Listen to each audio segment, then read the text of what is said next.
This video is kindly sponsored by Ground News.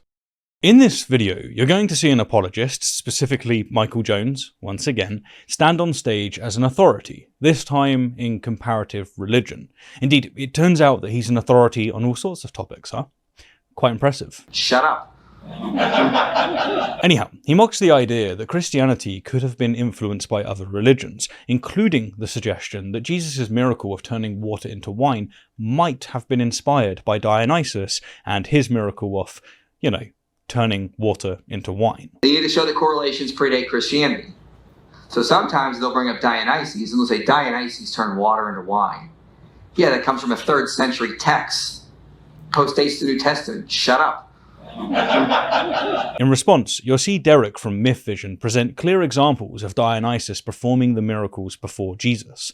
Then, rather than seeing a humble Christian simply say, fair enough, I shouldn't have confidently asserted as an authority that we don't have any stories of Dionysus turning water into wine until the 3rd century. Yeah, that comes from a 3rd century text. You'll see apologetics in action. You'll see Michael laughably dismiss Derek as a fool. That's not water into wine. Because, sure, while there are accounts of Dionysus turning water into wine before Jesus, there's no way that Jesus' miracle could have been even remotely inspired by these stories, because, get this, when Dionysus turned water into wine, he actually didn't turn it into wine. That's not water into wine. Yes, the taste and the smell of the water changed to wine, and people got drunk on it, but, according to Michael, the substance, the essence, if you will, didn't change. It was still technically water. When Jesus turned water into wine, he changed the substance and the accidents. In these examples, we have no substance change. Now, you might be wondering, Steve, even if we grant this claim, how on earth does it disprove that Jesus was inspired by Dionysus? And that's a valid question. It doesn't. After all, no two myths are the same. And you might also be thinking, wait, isn't transubstantiation an Aristotelian thing that only really Catholics are into? And the answer is yes. The miracles of Dionysus, far preceding Aristotle, have never been understood as merely turning the accidentals of water into wine. But look, when an apologist gets caught in a lie, when they get caught on stage as an authority, confidently mocking while spewing absolute nonsense, do you think they're going to admit fault? Yeah. No, that's not how apologetics works. They resort to making things up, even if what they make up actually refutes what they originally said. And that is exactly what you're going to see in this video. Insult to the intelligence of the American people and the lived experience. Speaking of misinformation, like many of you, I've been following the Luigi Maggioni story unfold across social media. Spent Christmas behind bars, despite all the misguided adulation of his supporters. From the endless memes on Facebook to watching Ben Shapiro somehow alienate his entire audience by claiming it's only the left that has, shall we say, only so many to give. The easiest form of politics is to label your political opponents motivated by actual sociopathic Darth Vader style evil. People just want to do bad things to you. But when I landed on WHYY's article, arguments over whether Luigi Maggioni is a hero offer a glimpse into an unusual American moment, my Ground News browser revealed something interesting, as it always does. Not only does it tell me that WHYY leans left, but it shows me that there are at least 76 other sources covering this story, each with their own spin. You can follow along at ground.news/rationality. Clicking through to Ground News' full coverage, the contrasts are fascinating. While WHYY carefully questions the hero narrative, right-leaning outlets like First Post News run with headlines like "From Merch to Donations, How United Healthcare CEO Killer Luigi Maggioni Has Become Internet's Hero." Volkskrant goes even further. Rarely has there been so little moral abhorrence towards a murderer as in the handsome Luigi Maggioni, which, to be fair, is true. It's a hell of a story. If we look further at the factuality rating, we can see that over 70% of the sources are marked as highly factual, a rating showing how subjectively the reporting can be and how quickly corrections are made. Ground News does this for every breaking story, helping you cut through the noise and see how different outlets frame the same events. Right now, viewers can get 50% off their Ground News Vantage subscription at ground.news/rationality. If you value balanced, reliable news coverage, I am confident that you'll find this tool as indispensable as I have. It's thanks to Ground News that I can keep making projects just like this. So if you do sign up, you'd be helping out the channel, you'd be helping out us as well. It's tools like this that help us create more nuanced, well-researched content just like what you're about to watch. Thanks. They need to show the correlations predate Christianity. So sometimes they'll bring up Dionysus and they'll say Dionysus turned water into wine. Yeah, that comes from a 3rd century text. Postdates the New Testament. Shut up. Alrighty, my fellow apes. So what you've just seen is Michael Jones, otherwise known as Inspiring Philosophy. He's claiming that when it comes to Dionysus and the influence of Dionysus, the Greek god, on Jesus, well, it's all silly stuff. Shut up. And today we're going to talk about this. And joining me, or indeed the person that's launched this interaction with Michael, is Derek from Mythvision. How you doing, Derek? Hey, thanks for having me back, Stephen. Give me a bit of context of what we're looking at here, my bro. Context, I wanted to start a series of explaining why I am who I am today in terms of being critical and thinking about my tradition, my religion in a more critical fashion of not accepting what it says, not believing the ontological conclusions that I once held. And so I figure, why not give perfect examples by just pointing out false statements or even inaccuracies by those who are peddling this as almost car salesmen going out trying to sell you something, Christianity. And this is the one true historical religion. And so I went through a few clips. William Lane Craig made false statements about dying and rising gods. A statement by Frank Turek talking about Mithraism being post-dating Christianity, 2nd century later material, which you can actually get into this and show historical data that actually is. You wouldn't even have to necessarily make any connections with that, but just show that that's false in and of itself, and still try to separate the two and say one didn't influence the other. Well, Michael Jones made a pretty arrogant statement that stood out to me because I've been studying a lot of Dionysus lately, and there's a lot of scholarship that backs these ideas, and that is that Dionysus is only known to have transformed water into wine. Holy smokes, you have to take that literal, as we will see. Mm-hmm. But he says that this happened in the 3rd century. It postdates Jesus, postdates the New Testament. Christianity has already started. Shut up. And his entire audience laughs along with him. Shut up. This is at a conference where he had plenty of time to prepare. He is seen as an authority figure, like your last video shows, the confidence and authority that they put around non-experts, and going out saying things that I thought, maybe I can go and falsify this. Let me go look back at the sources and see if this is even factual. Mm-hmm. And, there's a whole bunch of stuff that I think most people don't know about Dionysus. Wonderful stuff, man. The video will be linked below from Derek. Go check it out. It's one of his best pieces, and that's saying something because, Derek, you make some fantastic content. Thank you. Really inspirational. So we have a lot of clips to go through, Mm-hmm. and the main takeaway at the moment is the context. It's to understand what's being said, and what Michael's doing here in the face of, look, there are these commonalities between Dionysus and Jesus. He's saying that Christianity couldn't have been inspired by Dionysus because the story of Dionysus turning water into wine only appears in the 3rd century. And you had a few words to say about that in your documentary, which we'll get to. Derek is in the chat. What up, Derek? As for the text I'm talking about, that's Achilles Tatius, the adventures of, what is it called? It's like Leucippe and Clitophon or something like that. I'm probably butchering the names, but I believe that's the text. All right, so we're playing a clip of Michael responding to you, Derek. And of course, this is after you've released your wonderful documentary and your story. And the reason that you're reaching out, and you correct me if I'm mistaken, is you wanted some clarity on where he was getting these sources because of the way that he was responding to the content that you made. You thought, well, he didn't give a source, so maybe there's a mistake here. I want to know what source you have. Absolutely. I was looking for sources myself in the dark because, searching Dionysus and going through scholarly work, there was a source in the 3rd century called Athenaeus. And Athenaeus references a lot of earlier Greek, Roman, but a lot of Greek stories, including myths of Dionysus. So I thought, okay, that's the guy. But I didn't know, and I didn't want to give him anything. So I asked him during the stream. In his live chat, man, I was getting bullied. People were in there going, It's always the case. Yeah. absolutely. But he then said Achilles Tatius, which I then went to my research and look up the commentaries from experts. Come to find out, it's not 3rd century. So he gets that wrong, and he repeats it again in this video, and it's really a 2nd century, written in the 130s. Shut up. Before that, though, let's get some of the original objections that you gave onto the table, Derek.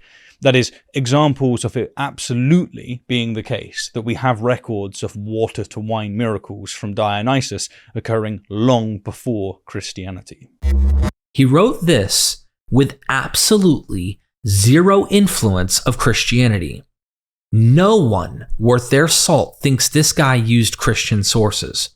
For crying out loud, his nephew never even heard of these Christians when dealing with them. My point is that Pliny the Elder is drawing off much older and contemporary sources from that 1st century time for his thoughts, and he has a message for Michael Jones and anyone peddling the false statement that Dionysus never turned water into wine before Christianity.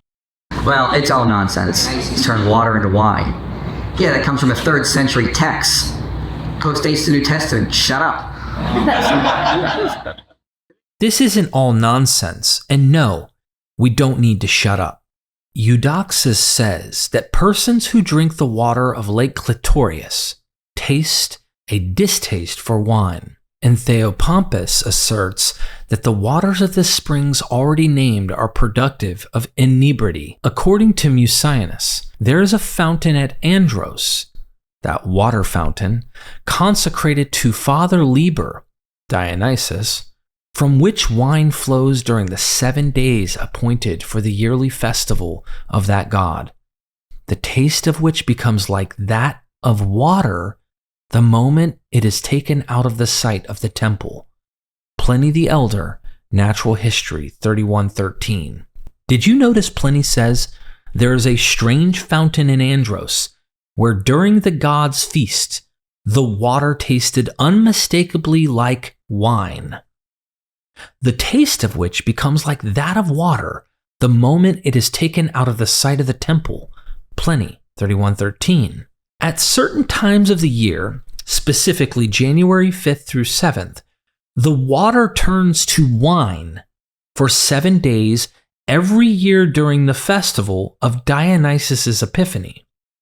And if you take this wine from this fountain out of the sight of the temple where the god's presence was located, the wine would become water.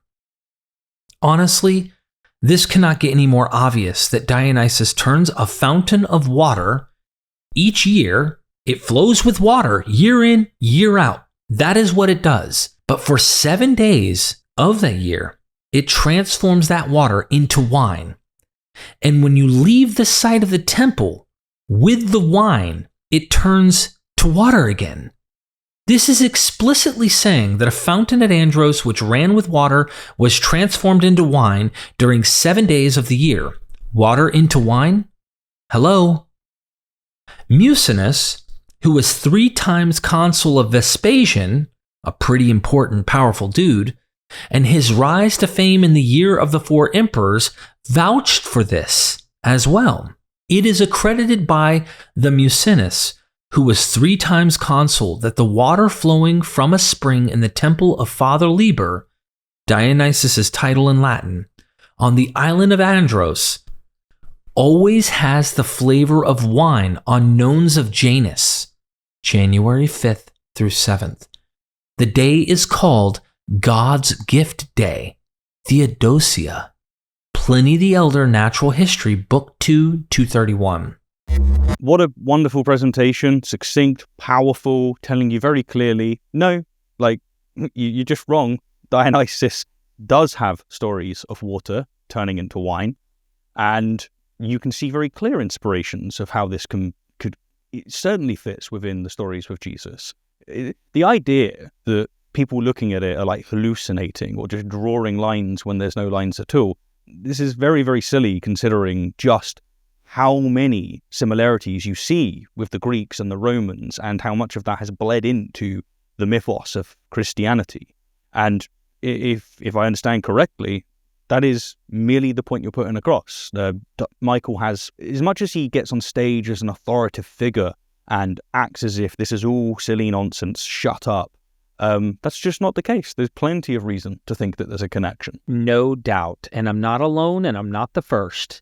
So I'm just highlighting something that critical scholars have recognized, and there are contemporaneous ones who've seen this. And this is one of the criticisms that you issued, drawing on Pliny, and you also had another one from Plutarch. So we'll get that on the table as well, so that everyone can see quite clearly all of the food and the water that's going to be turned into wine very shortly. By the way, I'm not just making these connections up. Several experts have noticed these connections for centuries. I just did my homework and actually opened the ancient sources up myself and read them, accompanied by academics who are seeing what I'm seeing. Plutarch, a Greek historian and philosopher, lived from 46 to 120 AD and wrote during the late 1st and 2nd centuries AD. He lived when Paul lived. He was what you would call an elite thinker and writer whose work would have been the highest standard in that day. In his work, he describes an extraordinary spring near Thebes called Sisusa, linked to Dionysus from the god's infancy.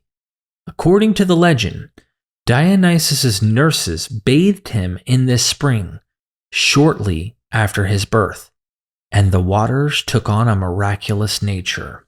But those of the Thebans who had remained outside, taking the city on their left, advanced upon the rear of their enemy at the spring called Sisusa. Here, as the story goes, his nurses bathed the infant Dionysus after his birth, for the water has the color and sparkle of wine, is clear, and very pleasant to the taste. Lysander 28:4. The water didn't just glisten like wine, it shared its fragrance and taste, showing Dionysus's divine influence.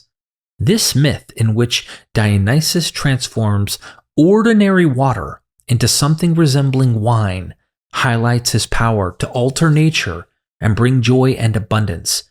Even as an infant, Dionysus demonstrates his mystical connection to life's richness and celebration, truly showing his power even as an infant, just like Jesus. All right, so there's another similarity that you draw, which isn't 3rd century. So yeah, if you would like to just expand upon why that's such an important thing that you included it in the documentary to go, look, this is why this is important. Well, it's important because you obviously have the element of water, which is running naturally year in, year out, every day from springs. In fact, I went and searched online in Andros and found an image I sent you of the fountain that's still running to this day with water in the region of Andros, and scholars have noticed this is right near the Temple of Dionysus. So you have a natural water spring, and the claim is that each year, depending on which region and which tradition, some say 3 days, some 7 days, this one's a 7-day festival, the water flows with wine. Now you have this spring, which is shooting water, is now flowing with wine for 7 days.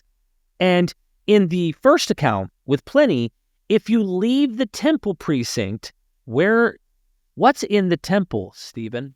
I wonder. The god. So when you leave the temple where the god is, the wine, it's like there's famous sayings, Christians have even said that Jesus' divine presence looked at the water and it blushed. There's poetry written about this. The water blushed in the presence of Jesus, giving it the wine effect. Okay? That is Dionysus. He comes, the water transforms. That's exactly what Plutarch says with the baby being bathed in the water, and then the water gives the sparkle, the color, and the taste of wine. But it's not wine, and it is water. What the? There's at least 2 stories where, with wine, a correlate between Dionysus and Jesus could be drawn. This is additional evidence that makes you think, okay, there are some correlates here, and we have some explaining to do. There's way more than 2, Stephen. There's one in Seneca where it's talking about a marriage to Ariadne. The streams, it's not just a fountain. We're talking rivers, streams, creeks, flow with wine. And you see this tradition. If you don't know, Seneca lived and probably wrote this around 40 to 65 CE. There's this long poem that he writes where he's describing the miraculous nature of Dionysus marrying Ariadne in the wilderness right there on the Aegean. And all nature goes crazy. The streams gush with milk and honey and wine, and Ariadne ascends to Jupiter because it's a Roman source, it's Latin. And Dionysus goes before Jupiter, and Jupiter sees this god and puts his thunderbolt away because he's that amazing of a son of God. So there's so much depth to this. They really saw him like Christ to the Christians. They saw him as so significant. And I have scholars who back me up, but there are other accounts that we didn't bring today that I didn't want to get into, but there are 3 empty cauldrons. And the priests of the whole city gather everyone around and say, look, check the temple doors, check the walls, make sure that there's no artifice, the term that's usually translated in English in these sources. They make sure there's no secrets, no hidden places where people would slip in. 3 empty, massive bronze cauldrons. And guess what? The next morning, after they lock the temple up and no one can get in, they're full of wine. 3 empty cauldrons, miraculously filled with wine, long before 5 centuries before the Gospel of John. What do you do with that, Stephen? There is plenty of comparisons to be made, and there is plenty there to go, quite a lot of inspiration. And this is just, by the way, for people listening, this is just with Dionysus. Mm-hmm. There is so much in Christianity that is heavily influenced by the mythos and by the religions around the Middle East, right? Yep. It just is the case. If you study this stuff, it does become eerie. Julius Caesar is a particular one where it's like, ooh.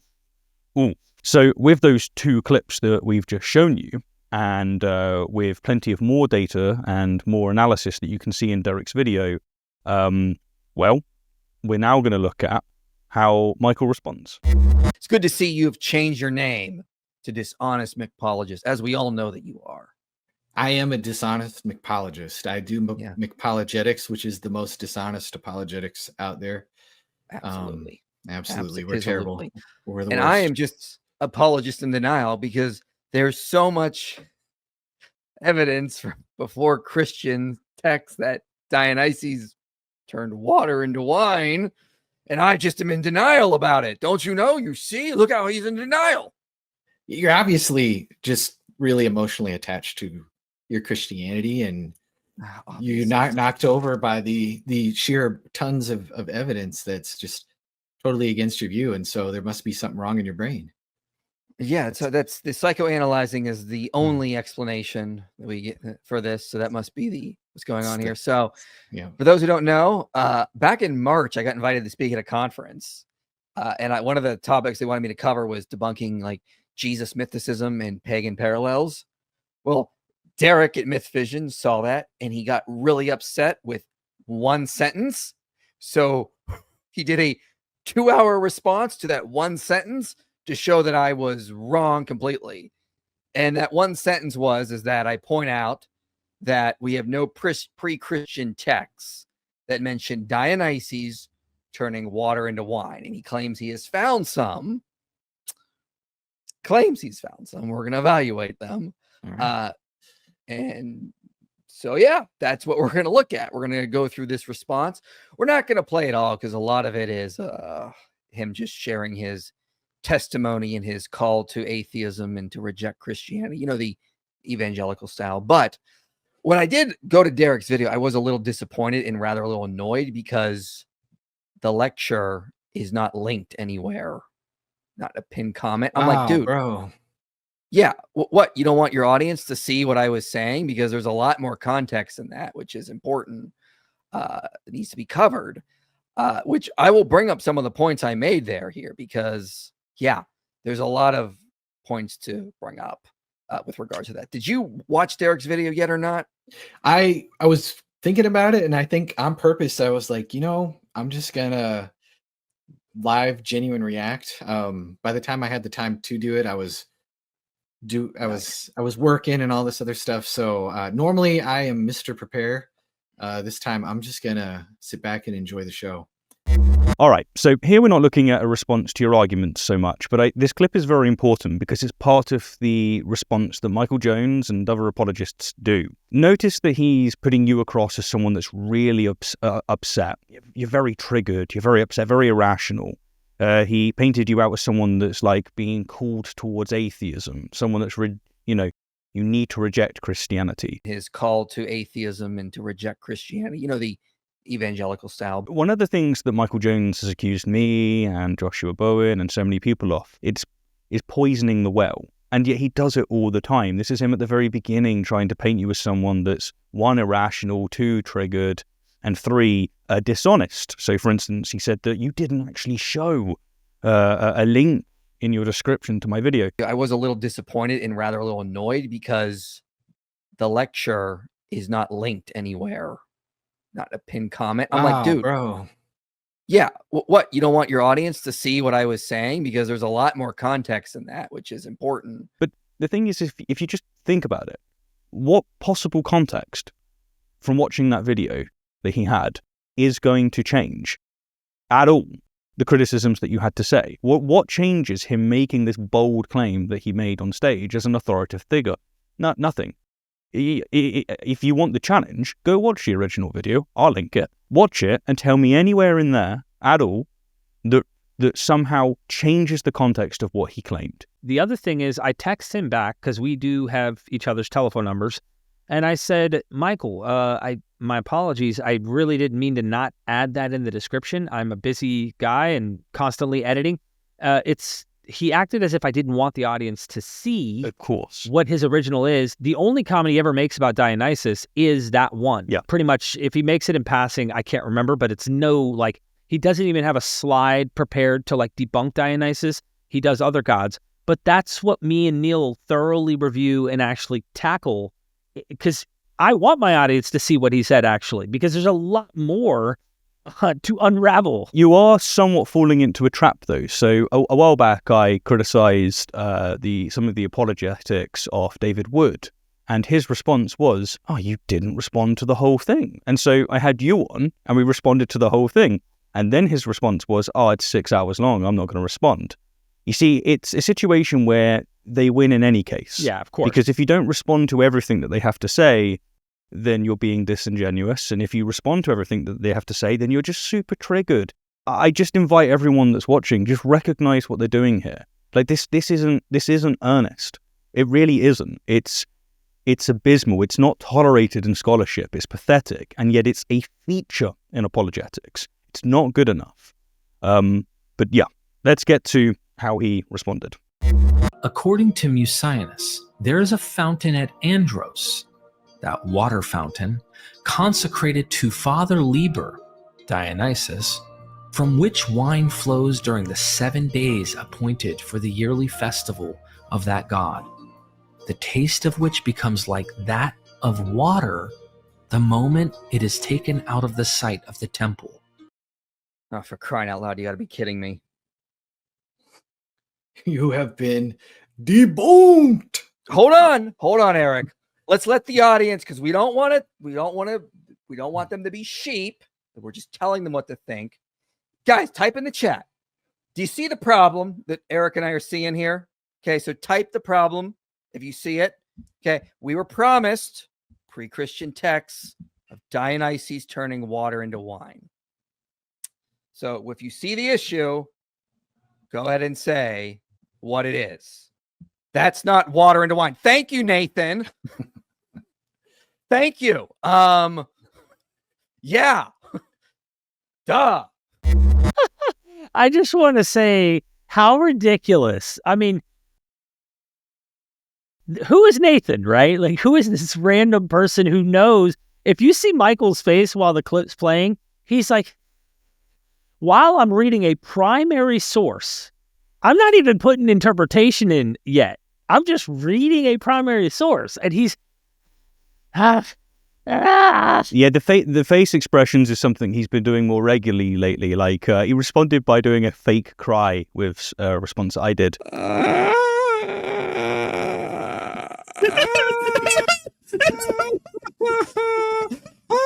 Hold on, I gotta finish crying. When did he start doing this stuff? When did this stuff start becoming popular in apologetics? Again, David Wood does this kind of nonsense. Like, what is going on? Are they all inspired by Wood? Okay, so yes. So first things first, I tackle this in the upcoming response with Neil a little bit more thorough, but several times in his live stream, they go, you have been debunked, or you have been smashed, or he's going to prove, these kinds of things. You have been debunked.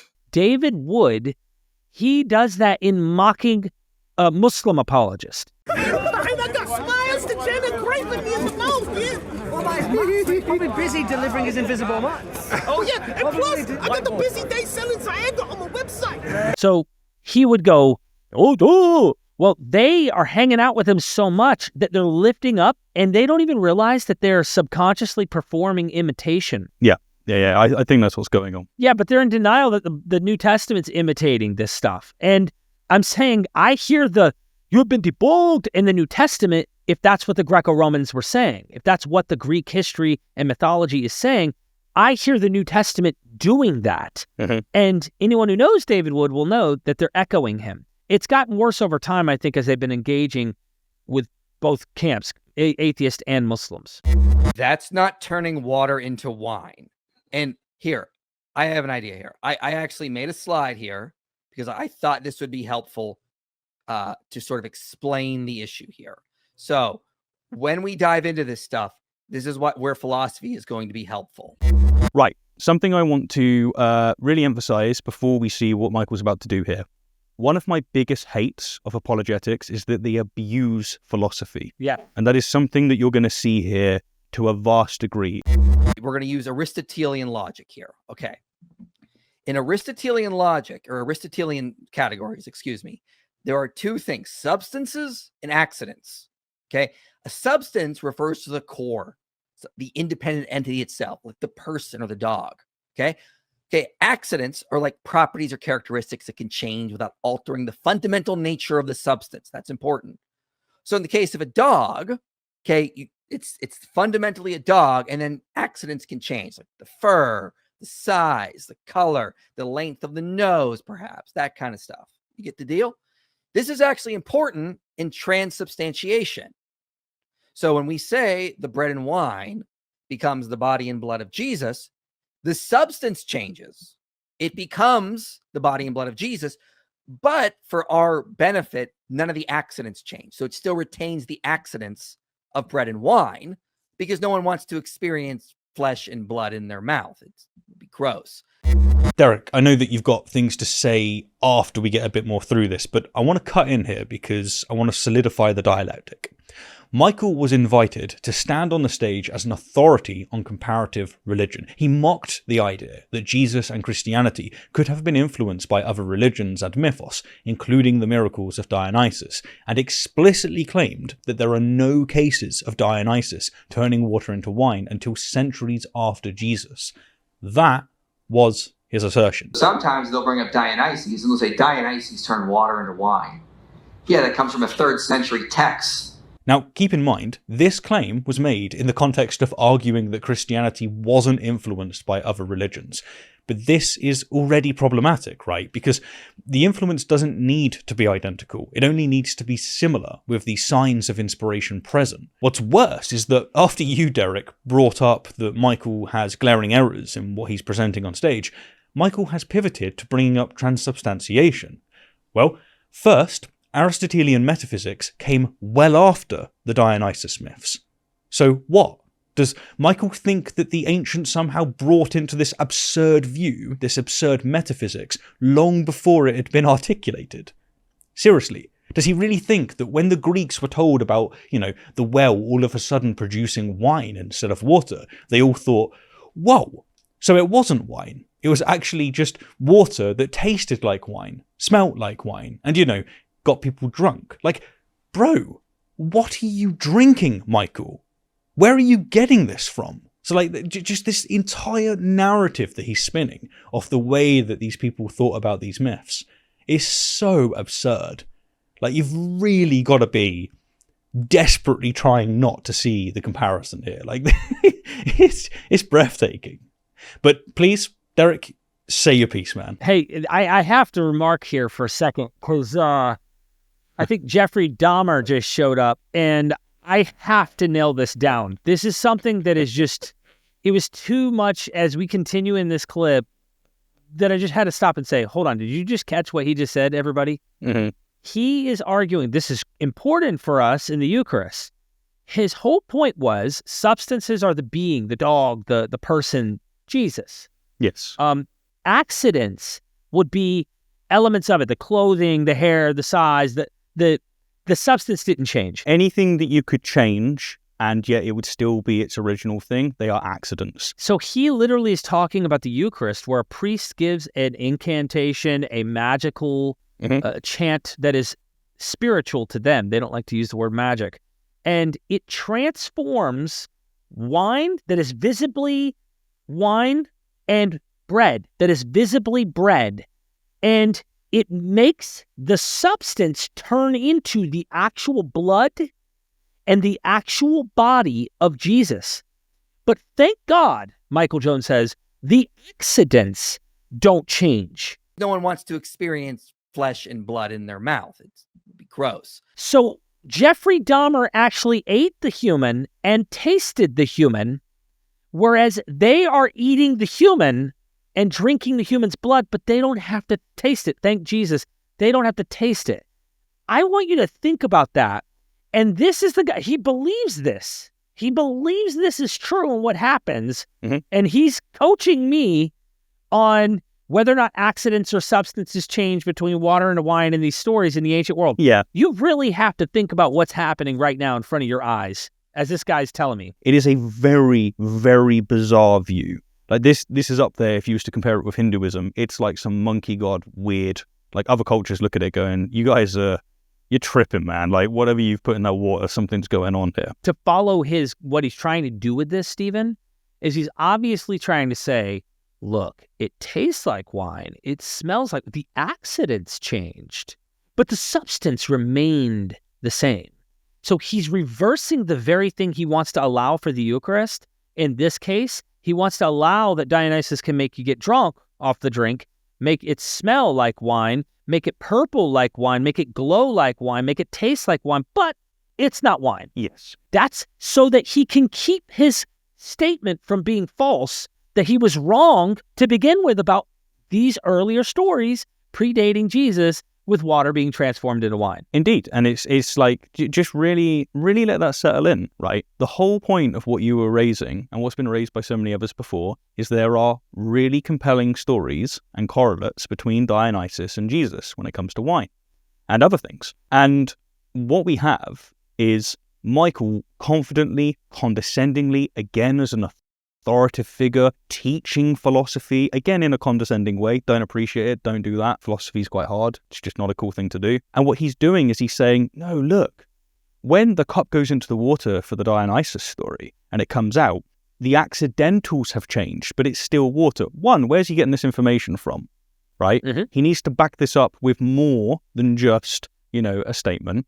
And then two, and here's the more important thing, you can grant his premise. It does nothing to dilute the powerful point that you expressed. It doesn't need to be exact in every detail. This pedantic nonsense is to completely strawman the observation. And yet we've got to the point right now that Christians, good Christians, tune into this and think that this is the Christian way, that this is a good thing to do. It's becoming quite the monstrosity. It's a desperately dark thing to say, but it is the truth. Like, that is what's happening. Your point's right. No myth is identical. Every myth is evolving and mutating, and they're lifting similar tropes, themes, characteristics, but not even the same myths of Dionysus are identical to the other same myths of Dionysus. Why would you expect a one-to-one? Anyway. So this relates to transubstantiation. When Jesus turned water into wine, he changed the substance and the accidents. In these examples, we have no substance change. We have water that has an accident of wine. We have wine that has an accident of water. And there's a fountain, and sometimes during the year it shoots out wine. Okay, that's a substance replacement. That doesn't say that they scooped up water and then lo and behold, Dionysus did something and that water in the cup changed to wine. You have a fountain that just replaces. It starts shooting out wine. That's not the same, ladies and gentlemen. That's the problem there. Let's break down what Michael is saying here. He's insisting that there is absolutely no way that Jesus' miracle of turning water into wine could have been inspired by Dionysus' miracle because, so says he, Jesus really turned water into wine, changing both the accidents and the substance, whereas Dionysus, in contrast, only changed the accidentals. In other words, the water looked, smelt, and tasted like wine, and people got drunk on it, but its essence, its substance, remained the same. First of all, even if we grant this claim, it doesn't achieve what Michael needs it to achieve.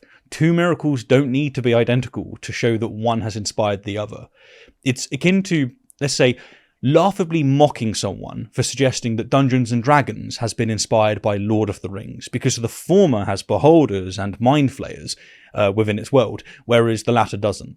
Michael doesn't pull this nonsense when it comes to non-Jesus related mythos, does he? He doesn't insist on such precision. Second, where exactly is Michael getting this idea that the ancient Greeks believed that Dionysus wasn't truly changing water into wine, but merely altering its surface level properties? This is absurd. The metaphysics involved in the transubstantiation comes from Aristotle, hundreds of years after the Dionysiac miracle. Indeed, the distinction Michael is making wasn't even a thing when Dionysus miracles began circulating. So to claim that the ancient Greeks embraced this specific controversial and highly specific metaphysical framework, and that they interpreted Dionysus' miracle in line with this, it's lunacy. It's genuine lunacy. This, ladies and gentlemen, is a textbook example of an apologist scrambling to avoid taking responsibility for their mistakes. Instead of admitting fault, Michael doubles down with increasing desperation and implausible claims. Alright, so I know that you didn't have anything that you wanted to say on this juncture, but I will just say that the next clip is quite large. This is for the audience, it's quite large. So we'll see you in about a minute or two. And just to show you, again, listen, I'll cite Apologist here. So J.P. Holding, okay, I've got his book, Shattering the Christ Myths, where he talks about this as well. Article here on Dionysus and Jesus. You go down, he cites another apologist down here with this whole thing, okay? Right here. Can everyone see that? Yeah. Okay, let me zoom in a little bit. Okay, so the motif of changing water into wine is not present in the Dionysus legends. The jugs of Ilus, for example, were not filled with water, but were empty. And the fount of wine in Andros did not replace one of water. Most writers acknowledge that in the Johannine narrative, there is an implicit contrast between water used for Jewish purification rites and the wine given by Jesus. The former is characteristic of the old order. The latter is the new. In the ancient literature, Plutarch says that there was a spring at Hilartus, butchering that, with clear sprinkling, wine-colored, very pleasant tasting water. Okay, notice the accidents, but not the substance change. It's still water in which the newly born Dionysus was bathed. Also, Pliny says that at Andros, on the festival known as Theodosia, spring in the temple of Bacchus flows with wine. Okay, it says that of Elis, the priest of Dionysus, placed 3 large empty cauldrons in a sealed room to find them filled with wine when they returned the next day. And Ovid says that Liber, the Italian god identified with Bacchus, gave the daughters of the Delian king Aeneas the power to turn things into wine, a story associated with Dionysus. However, from these references, it is obvious that there are significant differences between the Dionysus legend and the story in John 2. The spring flowed with water, and the one at Andros flowed with wine, not water that had once been wine. And the empty cauldrons in the Elis temple were filled with wine, rather than water subsequently changed into wine. Key elements in John's story. The problem, ladies and gentlemen, is we don't have a pre-Christian text of water being turned into wine. We have wine taking on an accident of water and vice versa. We have a fountain or a spring that normally shoots up water and it's shooting up wine. If I'm doing the dishes, okay, and I'm cleaning some of them, and all of a sudden out of the faucet it starts shooting wine, but the water that's still on the rag is still water, that's not turning water into wine. That's somebody pumped wine into my faucet to trick me, but that's not a miracle of turning water into wine. It is a wine miracle for sure. No one's denying Dionysus did wine miracles, but that's not the same. And again, if you want to establish a connection with John, you got to show they're specific. This is hand grenade epistemology. It's like close enough, therefore it has the effect that I want it to have. If I throw it close enough, it must be good enough. Steven, oh my gosh, bro, I have too much to say. That's the problem. I have way too much to say. So Yes. Jones gives away his hand early in that live stream where he mentions that he read these sources many years ago on J.P. Holden's website. Mm-hmm. J.P. Holden is referencing another apologist in his article on Dionysus. So what do you have? You have clearly we're all reading an English translation. I do pick apart Greek words here and there, but I can't read it fluently in Greek. I have to pick that apart and try to understand it slowly.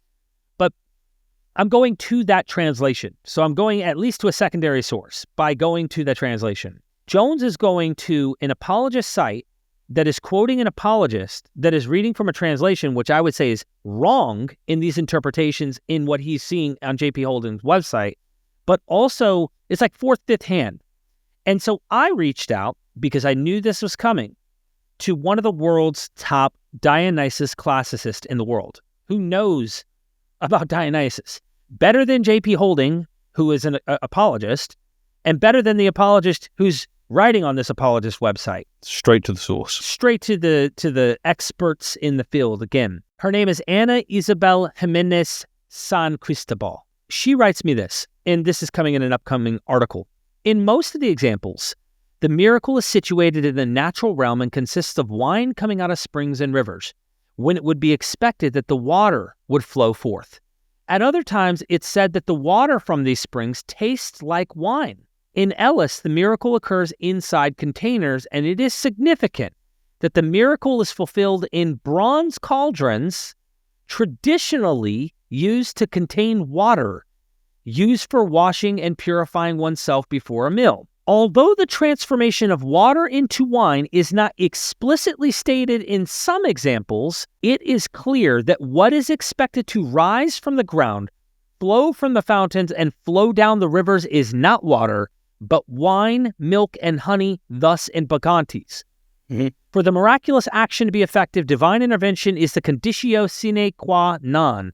In myth, the god himself is the protagonist and causes the miracle, as in the episode of the pirates narrated in the 7th Homeric hymn, or the sudden appearance of wine, milk, and honey in the Bacchae of Euripides.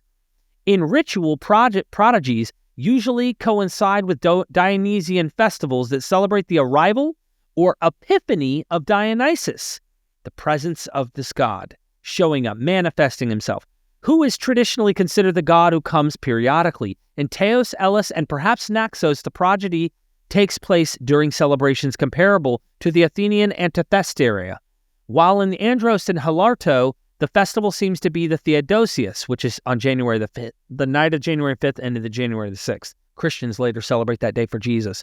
Both are essentially... What a coincidence. What a coincidence is all right, and it's not centuries later, which he falsely stated. We're going to get into that too. Just to finish her statement here, sometimes took place at festivals, gave rise to prodigious stories about wine as a kind of like a torrent of drink that flowed during the celebration. In any case, this abundant wine is felt as a demonstration of power of the god who, as we have seen, is perceived as a wonder maker with wine.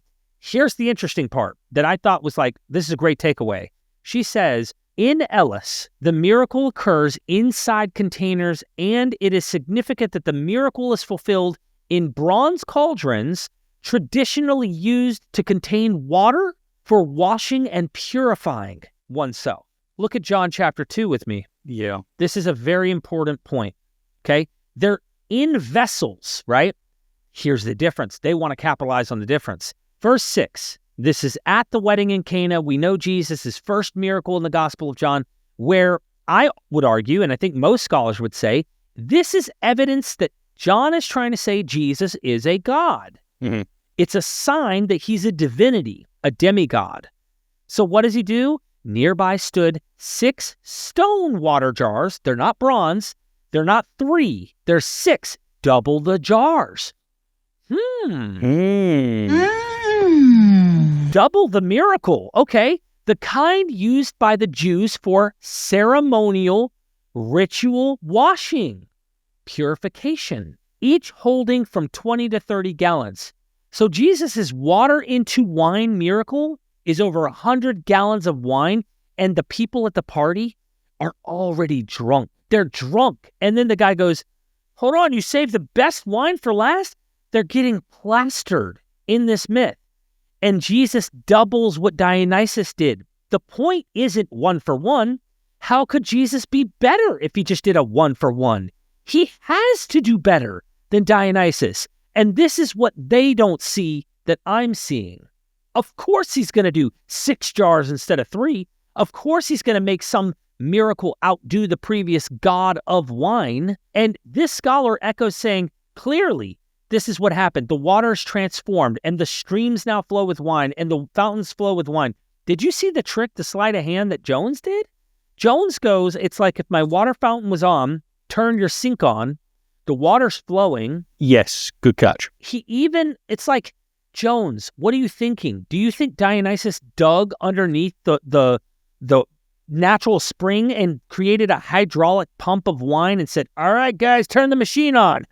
Now the water stops flowing and wine starts for 7 days and then just turns off so that he can get away from the substance Aristotelian change? Dude, no one reading this myth in that time would have ever read this the way that Jones demands we understand it. You're right. The analogy that he employed is trying to paint a picture of there is no change. It's rather you turn one tap off and you turn another tap on.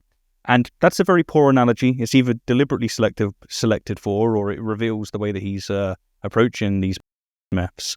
I mean, you mentioned about there being 3 containers, whereas there's 6 containers. You know, there's a double up. Do you think that Michael would look at that and go, "Oh my goodness, that's such a symmetry breaker. There's no way there's any kind of correlation going on there," because that's what he does. No, that's exactly the point, Stephen. So what he does, I mean, he didn't say that in this example. He didn't actually say, oh, it's 6 instead of 3. But if you watch him, and anyone who's like someone who's watched his arguments since we've had this crossover with our audiences engaging in this kind of debate-ish type format, he looks only for differences. He thinks I only look for similarities. And that is not the case.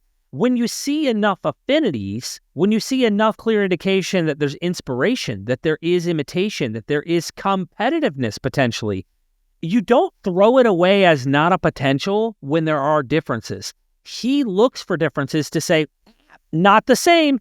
Dude, you have a God whose epiphany, presence, transforms doing wine miracles. And listen, it isn't just water into wine. Like, that's just one thing, right? Here in these springs, in these fountains, rivers and creeks, that's a whole nother thing.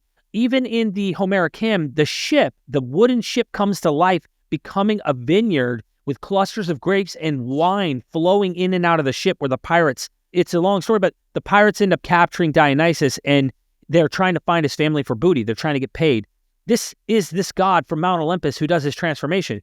In the other case, here's the quote. Theopompus says this, Aristotle says this. This gets echoed into the Common Era with Pausanias, and they all pretty much say the exact same myth. That is, in Elis, which is 8 furlongs from Elis, where the natives at the time of the Dionysian games close up 3 empty bronze or brazen vessels and seal them in the presence of all the people round about.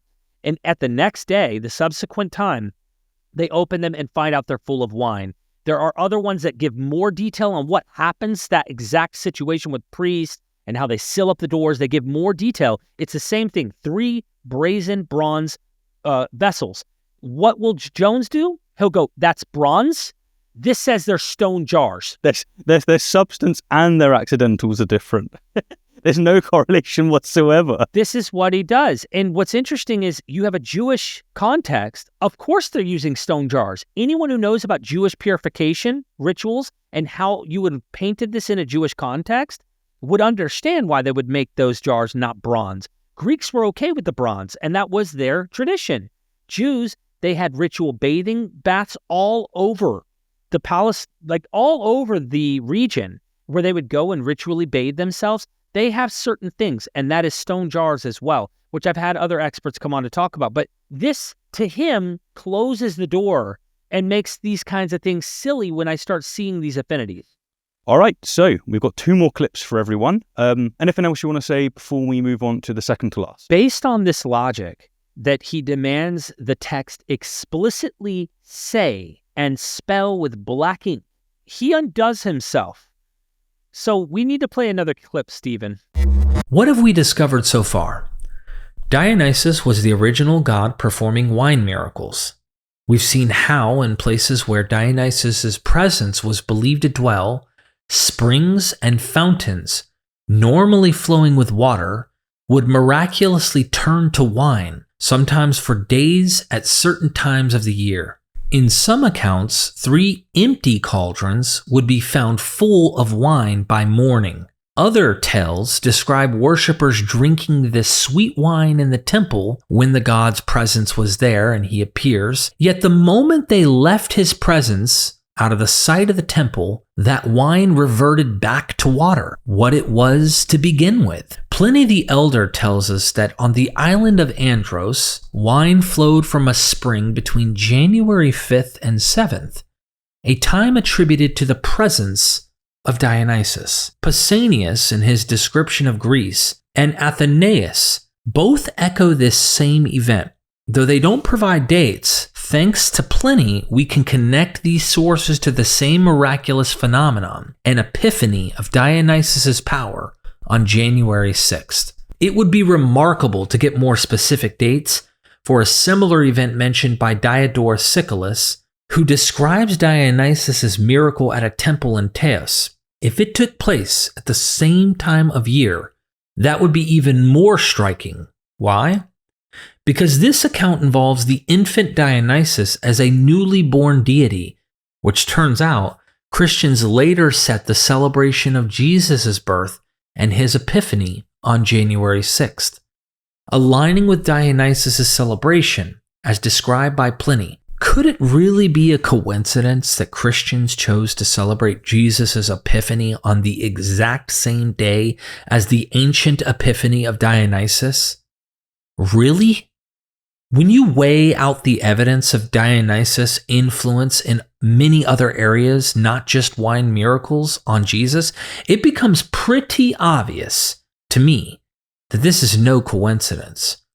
The same way Christians turned temples into churches and kept sacred spaces sacred, they likely did the same with sacred holidays and dates.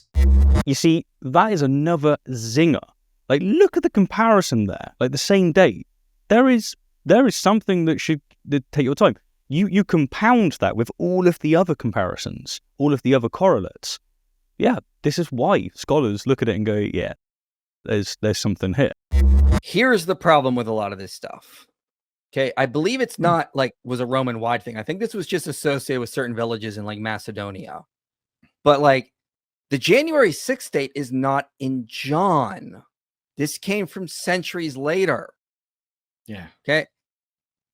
This came when Christians are trying to like distance themselves from pagans. Like they're going to do this then. In the Feast of Epiphany was a minor feast. Like if you were trying to copy this, why not place like the resurrection date? I mean, right. There's just a lot of problems here because again, this is not in John. This is not in the Bacchae. This is something else entirely. It's coming about much, much later. I think this is even coming after the Donatist split, for example. So pretty late. I mean, we're talking about after Constantine at this point. Did he watch my video? Now, I'm not saying watch my video, take my word for it, but if I'm going to critique a dude that just did a hit piece on me that's like showing I'm wrong about something, I'm going to go and look at his sources. And if you would have read Clement talks about a Gnostic teacher named Basilides. When did Basilides exist? When did he write? The early 2nd century. Basilides was in the 117s, 120-ish writing. What was Basilides' gospel in his canon? The Gospel of John. What does Clement of Alexander say? Well, Jones said that they celebrated January the 6th, 5th, centuries later after Constantine. This came from centuries later. Are you telling me that he lied on that one as well? Or got that one wrong? He got that one wrong. For sake, Michael. Yes. Again, no, here's the problem. Look at how he said it with such authority. I bought it. I'd have to look it up. And yet, luckily, I have you here to go, no, dude, like, that's not the case. This is always the case with apologetics. You just have to look up the damn statements. Clement of Alexandria, writing in 200, says, quote, "But the followers of the early Christian Gnostic religious teacher Basilides celebrate the day of his baptism too, spending the previous night in readings, and they say it is the 15th month of Tebe of the 15th year of Tiberius Caesar, and some say that it was observed on the 11th of the same month. The dates given correspond to January 6th and 10th. The followers of Basilides, a Gnostic sect, spent the night in reading, suggesting they were reading from the Gospels. It is, I guess it's possible that they were reading from Mark, and it's so coincidentally lined up, it ended up on January the 6th, where they celebrate the baptism. They not only celebrate the baptism, but they also celebrate the wedding of Cana over time on this exact same day. What happens on the wedding of Cana? Water into wine.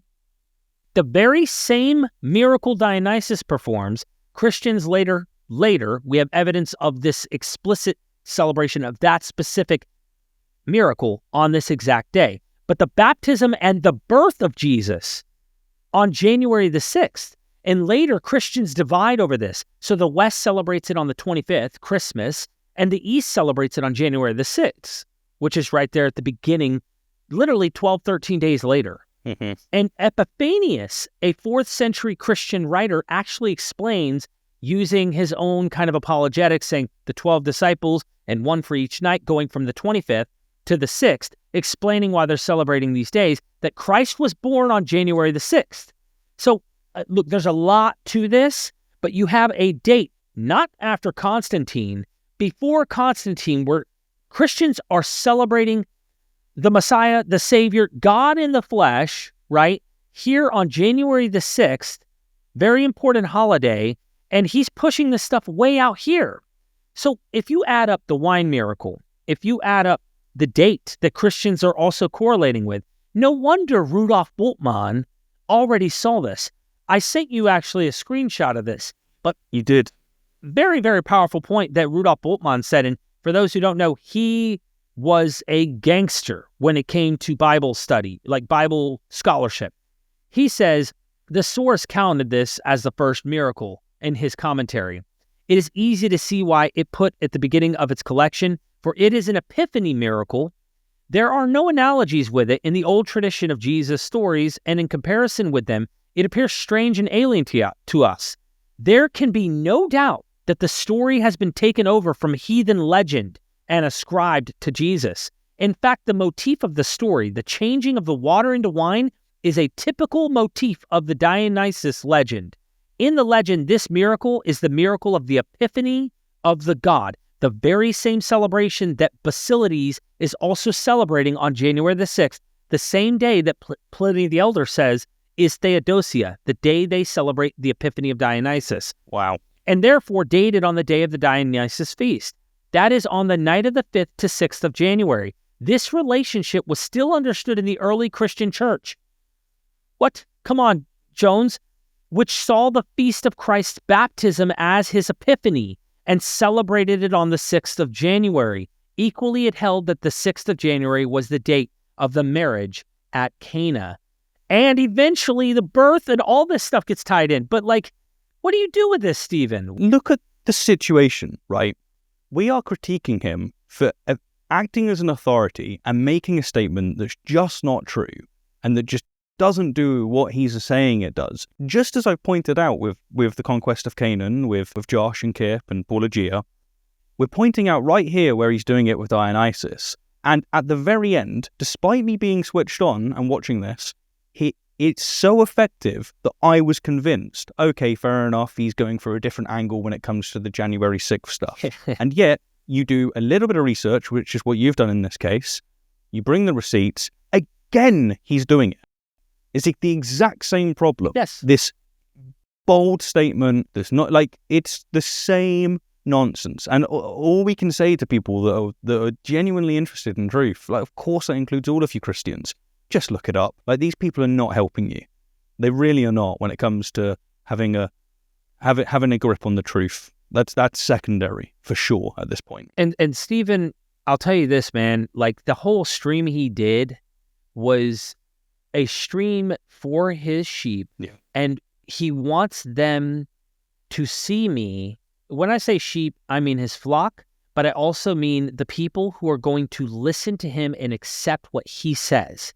Like, if he was factually wrong about this and he is not like right, people would still believe him. It's almost like a celebrity figures. I don't want to get lost in this because I want to make a point that I was getting to, is that you get a very popular figure who might commit a crime or commit something heinous. And there are some people who would just, no matter what, he did no wrong or she did no wrong. And there's no amount. Yeah, I'll give you an example. Conor McGregor at the moment, there's just loads of people that are just treating it like there's just nothing wrong. And it's like, this is what you get. And unfortunately, I think you're right. It makes sense of what's going on, you know. I mean, like, the other thing is that this is people's religion. It's something that's really important. It's sacred. To them. And it's sacred, exactly. And so one of the things that they are primed to do from the very beginning, you know, they teach you that atheists are bad people. Yep. They teach you that these critics are not coming from a place of good. Michael was bolstering that, you know, at the beginning when he was making out that you're not coming from a place of earnest. He made out that you were just trying to be some atheist person for whatever reason, you know. It's all part of narrative control, and one thing you have to say about Christians is that they're very good, and I say Christians, the apologists, they're very good at trying to keep this narrative control, and they will paint other people as bad people, and unfortunately, it does work. You know, the amount of abuse that I get, you know, I'm sure you get a similar amount. It's very unfortunate. It's not rational disagreement. It's a lot worse than that. Well, I don't even know why he brought Eric Manning on, because Eric had no clue, has no idea of like how to fact check what Jones is saying either. But he's definitely echo chamber, kind of like, yeah, who you've been debunked, to kind of support his bro. But the entire stream was to make me look silly, and he'd highlight parallels, individual parallels that were highlighted. I have receipts for everything I brought up from actual PhDs, Harvard professors, people who've written extensively on John, read it in its original. Like, we're talking about the language of Greek that we have, okay, in all the sources. And they walk away, and the least you find in the scholars, and then the max. So the least you find is illusions, definite motifs that are lifting from earlier stories, earlier traditions. And then the max you find is that the gospel is literally borrowing a literary model directly through text, not just through culture, not just in the air, but looking at text while they're making their Gospel of John. Dennis MacDonald. Now, the funny part is this. You have one person, Jones and Eric Manning, that are on a different planet on how they approach this text versus me. They are approaching it with, this all happened. Now I need to make sure I show it all happened, even if that means making legend history. So they're forcing stuff that isn't in the category of history to make that historical. I'm approaching the Gospel of John, realizing that many academics have highlighted its tragedy in nature. It writes, sounds, and plays like a play, like a tragedy. And when you go to experts like Mark W.G. Stibe, which I reference in my original video, named John as Storyteller, Narrative Criticism in the Gospel of John, something like that. He does not take Dennis MacDonald's view. He takes some more literary illusions. They're aware of this Euripides, which is all about the story of Dionysus. What is Euripides? A tragedy. His book shows you that John's Gospel is a tragedy. So now you have a genre called it's a tragedy. It fits in a certain type of trope of genre. And then there are pushback. But tragedies don't end on good notes, some people have said. He debunks that in his book and shows actually Oedipus and many other myths he shows in their tragedies end on a positive light. So there are tragedies that do that. Here's Gospel of John. when you start seeing even the guy who's not doing what Dennis McDonald does, the illusion, the literary lifting and motivation and inspiration from Euripides' Bacchae about Dionysus, and then you see John, bro, if you thought the water into wine thing was something that got you, if you thought January 6th, the same holy day affinity made you somehow persuaded or budged you in the direction that I'm not insane, wait till you see the literary overlap between both. Yes, there's differences. Every single myth has differences with other myths. Of course. That's the point. The difference is what makes that one greater or stand out or tries to teach a different lesson than the one it's imitating. And in the ancient world, when you learn to read and write these things, if you Xerox copied one for one, they would look at your piece of work and say, this is trash. This is not creative.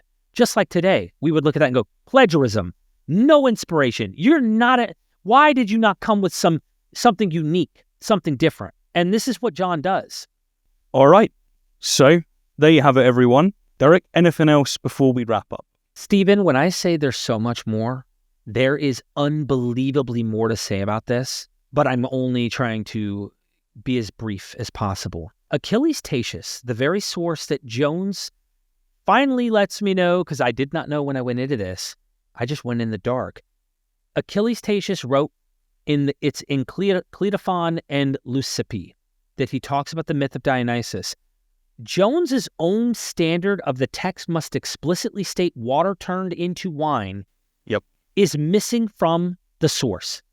So I want to play a few experiments here, so to speak, a mental game, so that we're on the same page of how we're... You're so on the money. I'm sorry, man. I'm following you. That's a fantastic point that you raise.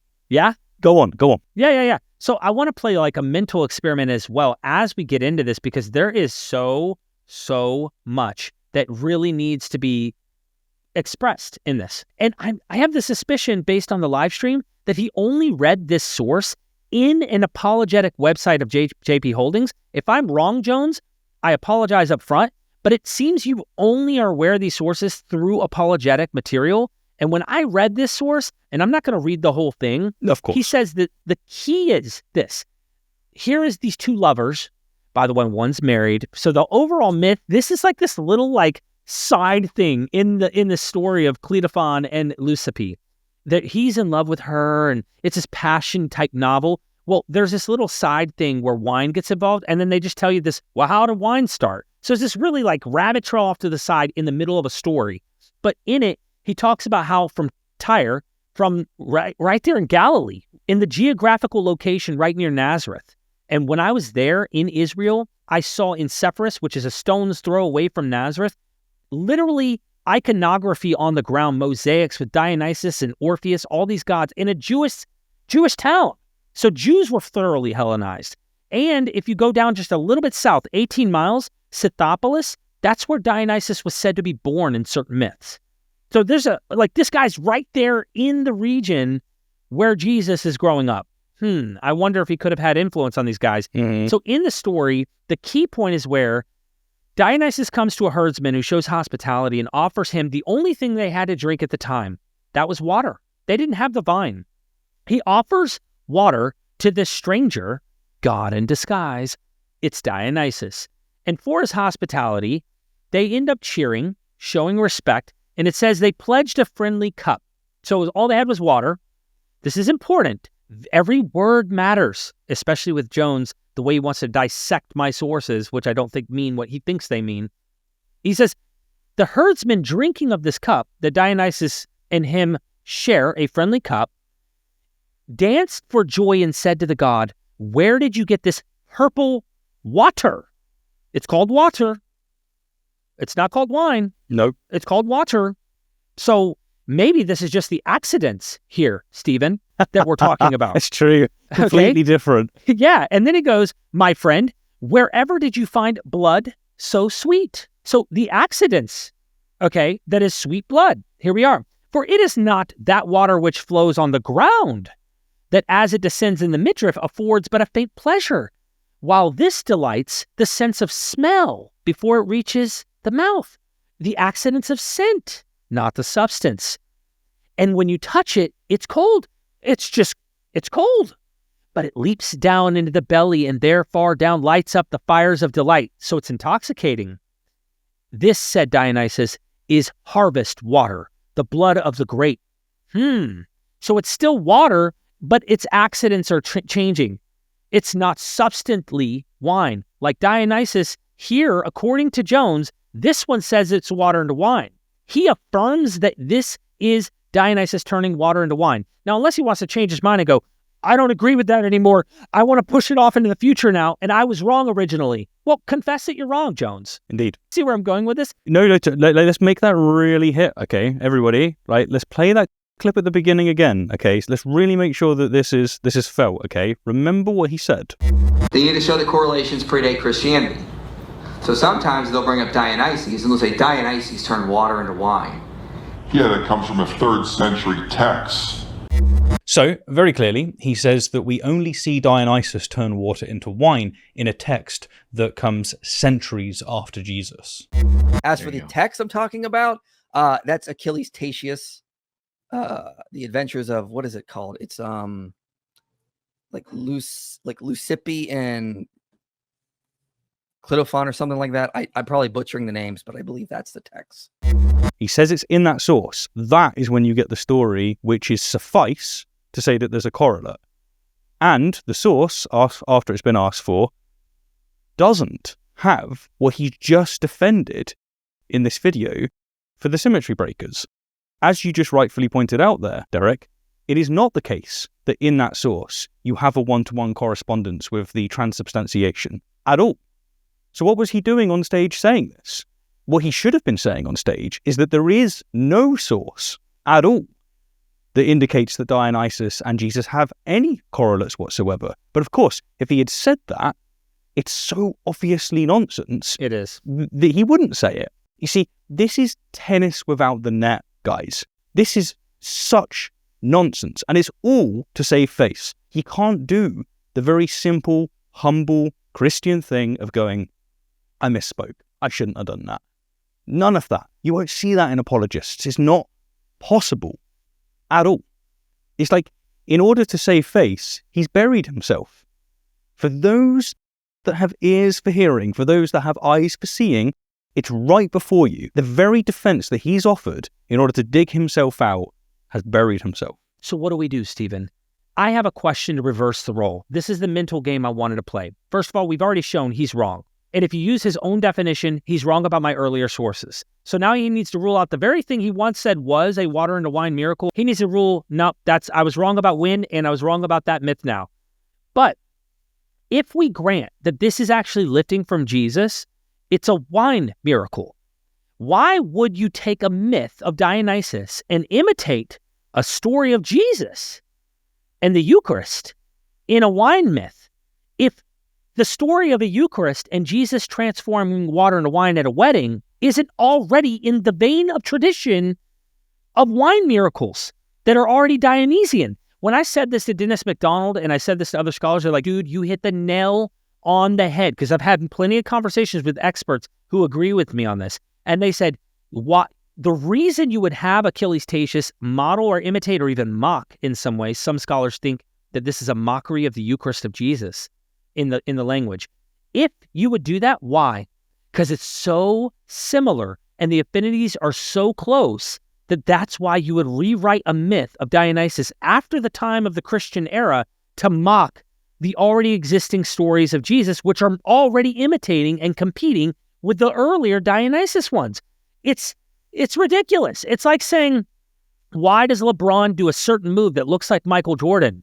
But then we don't say that actually he's imitating Michael Jordan, the god of basketball. And then next thing you know, Michael Jordan comes along and does something, because he's still alive today, that looks kind of like LeBron James. But it's like assuming that Michael Jordan didn't start it all and isn't the inspiration to LeBron James. That's absurd. It's honestly, it only helps my case even more. Why would they be modeling after Jesus? And Nonus, we didn't even get into this. We don't have time to. Nonus in the 5th century, he does exactly this for this same reason. That's it. Well, a recap very quickly for everyone, because I always find that keeping track of the dialectic is the most important thing, because what they benefit from is diluting that, is poisoning it. And so let's go straight back to see what we're seeing here, okay? Michael is on stage. He is presented as an authoritative figure. He is becoming an authoritative figure. He is speaking down to people. He is speaking about scholars as if they're fools. And he says, and his point is, that Christianity couldn't have been inspired by Dionysus because the story of Dionysus turning water into wine only appears in the 3rd century. Derek pointed out, as has been pointed out many times before, that that's not true. Dionysus has long been associated with wine, miracles, and divine acts in Greek mythology, and it predates Christianity. And so you have all of these comparisons that you've brought to the table today, and of course there's many more, but the point isn't to bring them all into view, but enough to go, okay, there's quite a lot. And now, when he's been challenged, what he's done is he started talking about the philosophy that relates to substance and accidentals, as if that somehow does any of the heavy lifting that he thinks it does. It doesn't, because you don't need it to be exact at all.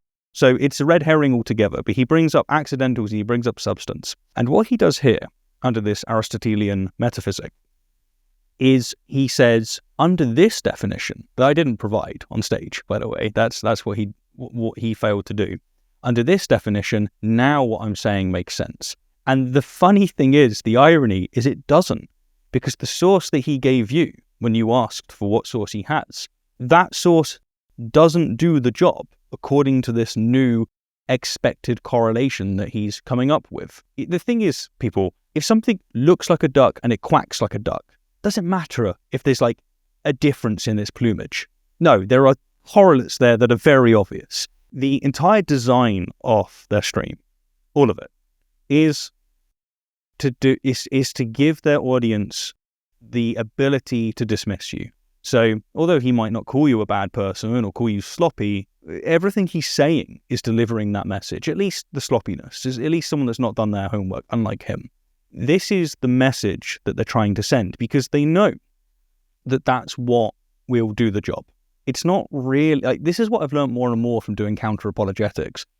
The great lie of apologetics is that it's got truth at the forefront. It doesn't. It's performative. It's very performative. And that's what we're seeing here. Otherwise, you wouldn't see these tactics, this dismissal, this condescension. Rather, you would see an earnest exchange with what you're having to say.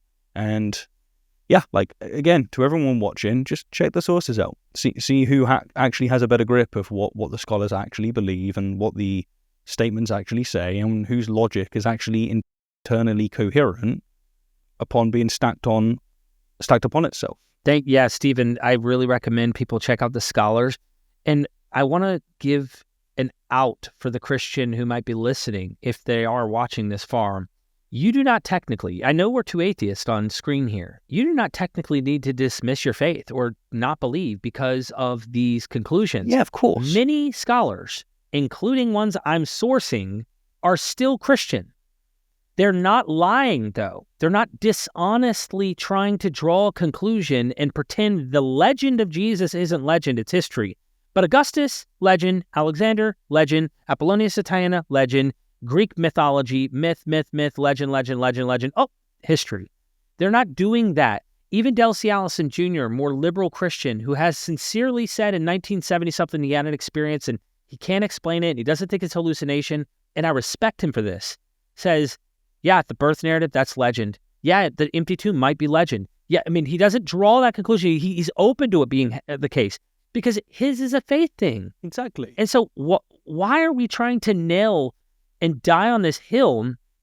And what's going on? You know what I mean? No, you're absolutely correct. I mean, one of the things that Michael said before is that when he got into apologetics, he was defending creationism, and he ended up dropping it because he realized that he was getting his ass absolutely handed to him. And in hindsight, I'm sure he recognizes that he was painting other Christians, such as himself now, as not Christian, really, as people that are just not actually, within that camp, when you're absolutely correct. What's happening right here is these are not hills to die on. There's nothing, like, if you say, yes, Christianity is heavily inspired by Dionysus, it's inspired by other myths, it in no way invalidates Christianity. It may, for some people, cause them to struggle. And for me, for example, that was one of the elements that made me go, this is a little inconvenient. So I can see why people would not want that narrative or not want those facts to come through. Yeah. But there are scholars that actually study this stuff that remain Christian. And it's a grand disservice to those scholars and to those Christians to paint them as so, frankly, pathetic. It's not good enough. I agree. I hope people will check it out. I just wanted to leave that there and say, don't do apologetic material like this. Really don't.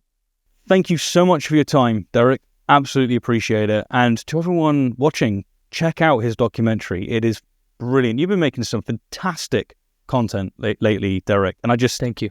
Can you give my audience any little teasers of what you're working on now, or would that be too much to ask? No. Yeah, just a brief on this. I have one right now on the association fallacy. It is the duck test, full in all its glory. You brought it up briefly with walks like a duck, talks like a duck. I'm really going to dismantle the Titanic analogy that apologetics have used. I'm going to unravel a series of the life of Jesus, scenes from the Gospels, and their mythic or even legendary antecedents or comparative mythology, comparative legends, whether or not they were genetically connected to the earlier stories, or if it's just in the air. But I want to show you, I can't do mythic or legendary parallels, even if they're generic and just normal analytical comparisons, or if they are genetic as in historical and there may actually be influence. You can't get there, and you're not going to influence someone who's persuaded by silly arguments like, well, 14 years before the Titanic sank, there was a novel written by a guy who was raised by a ship captain and lived his whole life till he was like 40 years of age on ships traveling the Atlantic, who wrote a novel that just so happened to have quite a lot of coincidental overlap with the Titanic 14 years later, which was a real historical event. And when you find out, this guy was writing from real life, real world experience. Ships sink. Ships have engines. Ships have lack of lifeboats. And they had this myth even at the time. When you go into the history, I started doing some background knowledge. Mm-hmm. They actually had the indestructible boat myth already floating 14 years before the Titanic was on the scene. So it was in the air. People were already thinking these things. And guess what? Titanic wasn't the only ship that sank during that period. Yeah, it's the only one that has so many coincidental overlaps with this novel, but it's not like it's ridiculous. Show me other virgin births that are historical. Exactly. Other resurrections that are historical. And I'm going through that. I'm going to break it down, but I'm also going to give you some of the stories from the other gods and demigods and legends. Yeah. And then the other thing is I'm doing the edit right now with me and Neil, which is a much thorough takedown of what that stream was with Michael Jones. And I'm wanting you to follow us. Thank you, everyone, for tuning in. I hope this has been helpful. And I like making content like this. And I really appreciate collaborating with other people such as yourself, Derek. Let us know if you enjoyed it, and we can do more just like this with Michael, with Frank Turek, with Lee Strobel, whoever it might be. Thanks.